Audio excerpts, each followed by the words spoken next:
21 کا دن ہے۔ شاید ہمارے علم کے مطابق یہ عام دنوں جیسا ہی کوئی دن ہے، لیکن آج سے 47 سال پیچھے جائیں، 7 ستمبر 1974 ایک ایسا عظیم الشان دن تھا کہ جس نے پاکستان کی تاریخ میں ایک عظیم ریکارڈ اپنے نام کر دیا۔ وہ کیا تھا کہ پہلی دفعہ کسی بھی سیاسی فورم پر قانون ساز اسمبلی میں باقاعدہ طور پر قادیانیوں کو کافر ڈکلیئر کر دیا گیا۔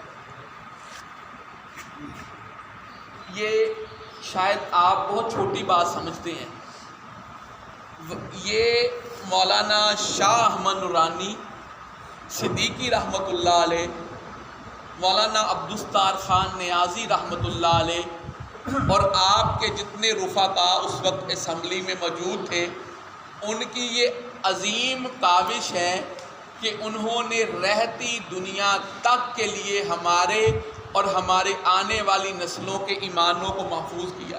سبحان اللہ۔ کیسے؟ اگر باقاعدہ اسمبلی کے اندر قادیانیوں کو اقلیت ڈکلیئرڈ نہ کیا جاتا تو ان کو اجازت ہوتی، وہ اپنی مسجدیں بناتے، اپنے دین کی تبلیغ کرتے، ہمارے بچوں کو پڑھاتے کہ محمد الرسول اللہ بھی پڑھو، لیکن معنی یہ کرو کہ محمد الرسول اللہ محمد خاتم النبیین ہے، مطلب یہ معنی کر لو کہ نبی افضل ہیں، آخری نہیں۔ اب سمجھ آئی؟ وہ یہ معنی کرتے، کلمہ تو وہ بھی یہی پڑھتے ہیں محمد الرسول اللہ۔ ان سے پوچھو کیا حضور خاتم النبیین نہیں ہے؟ تو وہ جواب دیں گے نہیں، بالکل نبی خاتم النبیین ہے۔ اور ہمارے بھولے بھالے پریشان ہو جاتے ہیں، ان سے پوچھو خاتم النبیین کا مطلب کیا لیتے ہیں؟ اگر تو یہ مطلب لیتے ہو کہ حضور افضل ہیں تو یہ غلط معنی ہے۔ افضل تو حضور ہیں ہی ہیں، کل کائنات میں خدا کی خدائی میں میرے نبی سے افضل کوئی نہیں صلی اللہ علیہ صلی اللہ علیہ وسلم۔ لیکن خاتم کا معنی کیا ہے؟ خاتم کا معنی ہوتا ہے آخری نبی۔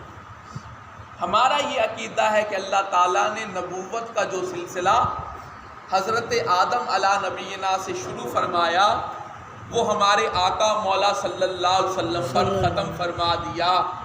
اب قیامت تک نہ کوئی نبی آ سکتا ہے، نہ کسی نبی نے آنا ہے۔ جو بھی نبوت کا دعویٰ کرے گا وہ اپنے دعوے میں جھوٹا ہو۔ نبی کریم صلی اللہ علیہ وآلہ وسلم فرماتے ہیں میرے بعد 30 لوگ آئیں گے، ہر ایک کلہم یزعمون انہ نبی، ہر ایک یہ دعویٰ کرے گا کہ میں نبی ہوں۔ فرمایا ثلاثون کذابون دجالون، فرمایا 30 کے 30 جھوٹے بھی ہوں گے، بڑے دجال ہوں گے۔ فرمایا میرے بعد کوئی نبی نہیں آ سکتا۔ ایک موقع پر نبی کریم صلی اللہ علیہ وسلم نے ارشاد فرمایا اے علی، میری اور تیری نسبت وہی ہے جو موسیٰ اور ہارون علیہ السلام کی۔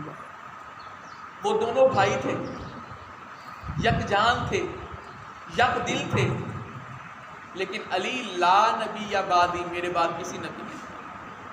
حضرت موسیٰ کے بعد حضرت ہارون بھی نبی ہوئے، لیکن حضرت ہارون پہلے فوت ہو گئے، حضرت موسیٰ بعد میں اس دنیا سے تشریف لے گئے۔ لیکن فرمایا علی میرے بعد کسی نبی نے نہیں آیا۔ ایک اور حدیث پاک سن لیجئے، نبی پاک صلی اللہ علیہ وسلم فرماتے ہیں اگر میرے بعد کوئی نبی ہوتا تو اللہ یہ رتبہ حضرت عمر فاروق کو عطا فرماتا۔ سبحان اللہ۔ لیکن میں لا نبی یا بعدی، میرے بعد کسی نبی نے نہیں آنا۔ اور خود نبی کریم صلی اللہ علیہ وسلم نے ارشاد فرمایا انی اشہد بعدد تراب، فرمایا کائنات میں جتنی بھی مٹی ہے نا، ان کے ذروں کو جمع کر دو، جتنے یہ ذرے بنتے ہیں اتنی بار میں خود گواہی دیتا ہوں میں اللہ کا آخری رسول ہوں۔ اللہ بے شک، اللہ اکبر۔ ایک شخص آیا مری ہوئی گو لے کر، گو سمجھتے ہیں نا، سمجھ گو سمجھتے ہیں، سب سمجھتے ہیں، یہ جانور ہوتا ہے، مری ہوئی گو لے کر آ گیا، حضور کے پاس رکھ دی۔ کہا کہ اگر یہ آپ کی صداقت کی گواہی دے تو میں آپ کو کلمہ پڑھوں گا۔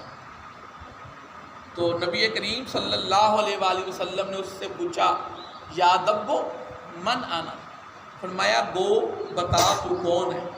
تو وہ مری ہوئی گو بول اٹھی انت رسول رب العالمین و خاتم النبیین، حضور آپ اللہ کے سچے رسول ہیں اور آخری نبی ہیں۔ سبحان اللہ۔ ایک جانور جن کا نام حضرت یافور شریف ہے، خچر تھے، یہ میرے نبی کریم صلی اللہ علیہ وسلم کی سواری تھی۔ جب اس دنیا سے میرے محبوب نے پردہ کیا نا تو 3 دن حضرت یافور مدینے کی گلیوں میں گھومتے رہے اور سرکار کو ڈھونڈتے رہے۔ جب سرکار علیہ السلام نظر نہ آئے تو تیسرے دن حضرت یافور نے اپنی جان کنویں میں دے کر دے دی۔ کمال ہے نا عشق کی۔ جانور تھے، جانور کہتے ہوئے بھی دل کانپتا ہے، خچر کہتے ہوئے دل کانپتا ہے، لیکن وہ تھے، وہ خچر تھے۔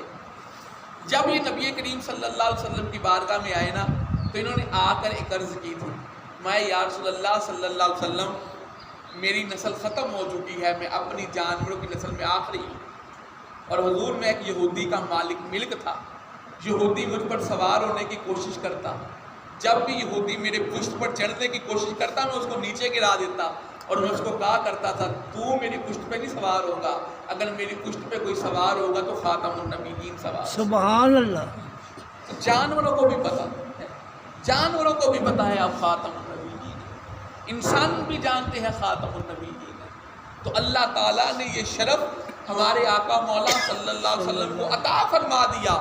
اب کائنات میں قیامت تک رسول پاک صلی اللہ علیہ وسلم کے بعد نہ کوئی نبی آنا ہے، نہ آئے گا، نہ آ سکتا ہے۔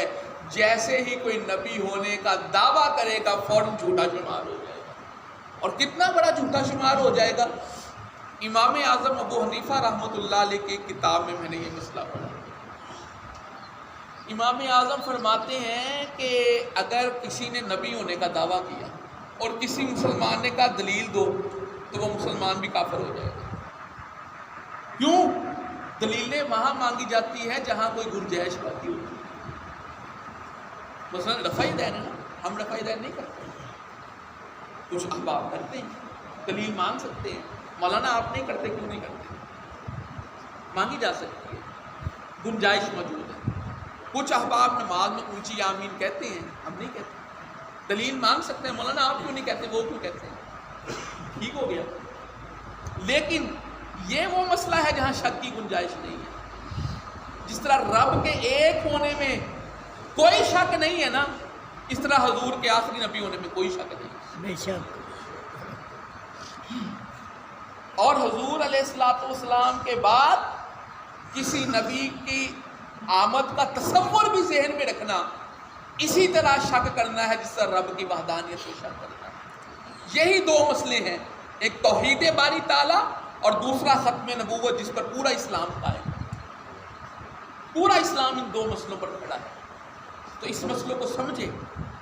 میں ایک درد دل عرض کرتا ہوں اور گفتگو ختم کرتا ہوں، کیونکہ باقاعدہ اعلان نہیں تھا پروگرام کا، تو لمبا بیان نہیں کروں گا، تو گفتگو ختم کرتا ہوں۔ انشاءاللہ آج مغرب کے بعد ہم انشاءاللہ شہداء ختم نبوت تقریباً 20,000 مسلمان نے جان دی تھی تو 74 میں بل پاس ہوا تھا۔ یہ بات یاد رکھیں، یہ ایسے نہیں تھا مولانا نورانی نے بل اٹھایا اور بھٹو نے سائن کر دیے۔ 20,000 مسلمانوں نے جان دی تھی، اور جو یہ بزرگ بیٹھے ہیں جنہوں نے 1953 1974 کو، یہ جو میرے بیٹے ہیں، رانا صاحب بھی شاید اس عمر میں موجود ہوں، وہ شواز میں بابا جی بھی موجود ہوں، اور بھی اگر کوئی دوست بیٹھا ہے 1953 یا 1974 کا جس نے تاریخ دیکھی ہے، وہ جانتا ہے لاہور کی گلیاں جو تھیں وہ تاجدار ختم نبوت کا نعرہ لگانے والوں کے خون سے بھری ہوئی تھی۔ یہ کوئی چھوٹی قربانی کے بعد بل پاس نہیں ہوا تھا، 20,000 کے قریب جانیں دینی پڑی۔ تو میں کیا کر رہا تھا، آج ایک ٹرینڈ چلا ہوا ہے، ویزا لے لو اور اس کے مذہب کے خانے میں لکھ دو قادیانی۔ ویزا جس ملک کا چاہے مل لے، جون سی نیشنلٹی لینی ہے لے لو، جون سی جاب لینی ہے لے لو۔ اور ہمارا نوجوان کیا کرتا ہے، لکھ دیتا ہے اور کہتا ہے جی ہم نے لکھا ہے، ہم کون سا ہو گئے ہیں، ہم کون سا ہو گئے ہیں۔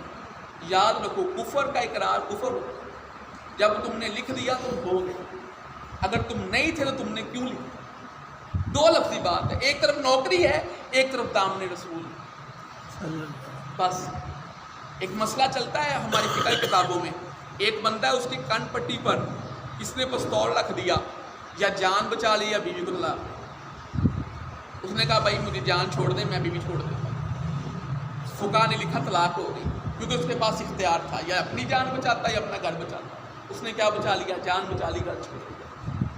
وہ تو جان کا مسئلہ ہے، اور جان بعد میں ہے، ایمان پہلے ہے. بے شک اور پھر مجھے تھوڑا سا اور کہنے دے لیجئے، ایمان بعد میں ہے، رسول خدا پہلے ہے. بے شک ایمان نام ہی سرکار کریم صلی اللہ علیہ وسلم کی ذات عالی ہے. اب اس کے پاس اختیار تھا، جاب لے لیتا، بہترین زندگی لے لیتا، یا دامن مصطفیٰ لے لیتا. اس نے دامن مصطفیٰ چھیڑا، جاب لی ہے، اب اس کو جاب مل جائے گی، دامن رسول نہیں مل سکتی. بے شک تو یہ سمجھیں، اگر کسی کے گھر میں ایسا معاملہ آ جائے تو ان بچوں کو بیٹا بھوکے مر جاؤ، روزی رب دینے والا ہے. اور یقین مانے روزی رب دینے والا ہے. میں ان 5 دنوں میں تجربہ کر کے آ چکا ہوں. میں 5 دن حاضر نہیں ہوا بیماری کی وجہ سے مسجد میں، اب آپ جانتے ہیں. جمعرات فجر کے بعد میں نہیں آیا، آج آیا ہوں. جمعہ بھی حافظ صاحب نے پڑھایا تھا.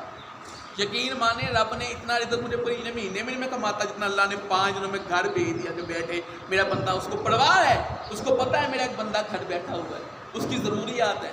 اس نے میرے رزق کا اہتمام میرے گھر میں کر دیا. سبحان اللہ. میرے احباب وہ دوست آئے، انہوں نے مجھے نذرانہ دیا، حضرت لے لے. وہ کس نے بھیجا تھا؟ اللہ سبحان کوئی عام بندہ گھر بیٹھ جائے نا، وہ اس کو روٹی کے لالے پڑ جاتے ہیں. میرے گھر آ کے دوست نے کہا حضرت یہ ہمارے پیسے تھوڑے محبت سے قبول کر دیں. میں یقین مانے اتنا میں 5 دنوں میں جتنا مجھے اللہ نے دیا، میرے مہینے میں نہیں مجھے ملے گا. تو وہ رب کو پتہ ہے میرے بندے کی ضروریات کیا ہیں، میرے بندے کے اخراجات کیا ہیں. رزق کے لیے رازق سے بغاوت نہ کر دینا. تو خبردار، اگر کوئی کہ جاب ہے، نیشنلٹی ہے، ویزا ہے، اس کو قدم رسول پہ بار دیا. ایک حدیث پاک سنی اور میں اپنی گفتگو ختم کر دیتا ہوں. ایک 3 نوجوانوں کو ایک عیسائی بادشاہ نے قید کر دیا. غالباً وہ صحابی تھے یا تابعی تھے، صحابی تھے. ایک کو آگ میں ڈالا، دوسرے کو بھی آگ میں ڈال دیا. جب تیسرے کو آگ میں ڈالنے لگا تو وہ عیسائی بادشاہ کہنے لگا تجھے میں ایک آپشن دیتا ہوں، یا تو تجھے بھی آگ میں پھینک دیتا ہوں کہ آگ میں جل جا، نہیں تو دوسرا آپشن یہ ہے میری بیٹی سے شادی بھی کر لے، آدھی بادشاہت بھی لے لے، کلمہ رسول چھوڑ دے. اب صحابی کا عقیدہ، یقین سننا، اور میری گفتگو ختم کر رہا ہوں. صحابی فرمانے لگے کہ ایک چھوڑ 1000 بیٹیوں کے رشتے دے دے، ایک بادشاہ چھوڑ پوری بادشاہت دے دے، بلکہ دگنی بادشاہت دے دے.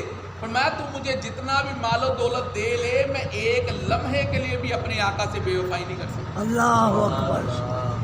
میں یہ بادشاہتیں کیا ہیں، تھوکتے نہیں وہ تختے سکندری پر، بستر لگے ہوئے ہیں آقا جن کے تیری گلی. تو یہ آج کا وہ تاریخی دن ہے 7 ستمبر 1974، جب پاکستان کے مسلمانوں نے عظیم قربانی دے کر نیشنل اسمبلی میں یہ بل پاس کروا لیا کہ جو بندہ اس نبی پاک صلی اللہ علیہ وسلم کی خاتمیت کا منکر ہے، جو حضور کو آخری نہیں مانتا، جو آخری تسلیم نہیں کرتا، وہ شرعی روح سے تو کافر ہے، وہ آئینی روح سے بھی کافر ہو جائے. تو الحمدللہ آج ہمارے بزرگ مولانا شاہ احمد نورانی اور مولانا عبدالستار خان نیازی اور ان کے ساتھ مولانا دیگر جو تھے اور جنہوں نے ساتھ دیا، ان کی روحوں کو ہم انشاءاللہ اصالِ ثواب کے لیے، اور جنہوں نے اپنی جانیں حضور کے سپرد کی، ان کے اصالِ ثواب کے لیے مغرب کے بعد چھوٹا سا ختم دلوا لیں گے. تو اگر کوئی احباب اپنی محبت سے شامل ہونا چاہے تو اعتراض نہیں، وگرنہ میرا تو دل ہے کہ آج کا ختم میں اپنی جیب سے کروں گا انشاءاللہ. ابھی کرنا تھا، میں نے فجر کے بعد کہا کہ کیا کوئی انتظام ہو جائے گا، تو بھائی سرکار کہنے لگا اتنی صبح تو کوئی انتظام نہیں ہو سکتا. تو میں نے کہا چلے مغرب کے بعد چھوڑ دیتے ہیں. تو انشاءاللہ ہم یہ ایک تو ختم دلوائیں گے، دوسرا یہ بات یاد رکھیں، یہ پیغام اپنے بچوں کو دیں، یہ پیغام اپنے بچوں کو دیں. لوری سنائیں مائیں اپنے بچوں کو کہ بیٹا کائنات ادھر کی ادھر ہو سکتی ہے، ہمارے آقا کے بعد رب کا کوئی معبود نہیں آ سکتا، بے شک رب کا کوئی مطلوب نہیں آ سکتا، رب کا کوئی پیارا نہیں آ سکتا، ولی اللہ تو کروڑ آ جائیں گے۔ اور یار اب یہ دور ہے، نبی تو بہت دور کی بات ہے، صحابی بھی نہیں آ سکتا۔ صحابی تو تب آئے جب نبی ہے، بے شک تو جب نبوت ہی نہیں تو صحابیت نہیں، جب صحابی نہیں آ سکتا تو سارے صحابہ ایک طرف، اللہ کا ایک نبی ایک طرف ہوتا ہے۔ تو یاد رکھیے یہ خاتم النبیین کا مقصد سے میں نے باتیں کی، حاصل لگوانا مقصود تھی۔ دعا ہے اللہ تعالیٰ جو ہے ہمیں حق کے اوپر قائم رہنے کی توفیق عطا آمین۔ فرمائے، اللہ ہمیشہ حق بات کہنے کی توفیق عطا فرمائے۔ آمین۔ اللہ تعالیٰ آپ کا میرا حامی و ناصر ہو۔ اور وہ نبی پاک صلی اللہ علیہ وسلم نے فرمایا تھا کہ جو بندہ لوگوں کا شکر ادا نہیں کرتا وہ رب کا بھی شکر ادا نہیں کر سکتا۔ آپ دوستوں نے بڑی محبت دی مجھے، 5 دنوں میں میرے پیچھے دوستوں نے فون کیے، احوال دریافت کیے۔ فون یہ بھی بڑی بات ہے، فون کر دینا اور حال پوچھ لینا۔ تو ایک بات مجھے بڑی پیاری لگی، میں وہ شیئر کروں گا۔ مجھے جمعے والے دن شام کو فون آیا ایک دوست کا، ان کا نام نہیں لوں گا۔ انہوں نے کہا کہ استاد جی آپ جمعے پر تشریف نہیں لائے، ہم تو آپ کی تقریر سنتے ہیں شوق سے، ٹائم سے بھی آ جاتے ہیں، تو آپ آئے نہیں تو ہمارا تو دل ہی نہیں لگا مسجد میں۔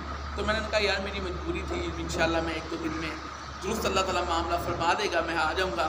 اس بھائی نے بڑا پیارا جملہ کہا، اس نے کہا استاد جی ہم تو آپ کی زیارت کر کے خوشی ہو جاتے ہیں۔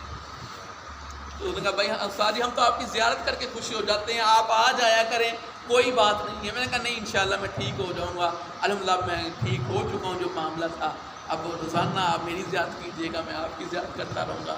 اللہ تعالیٰ آپ کی محبتوں کو قبول فرمائے۔ آمین۔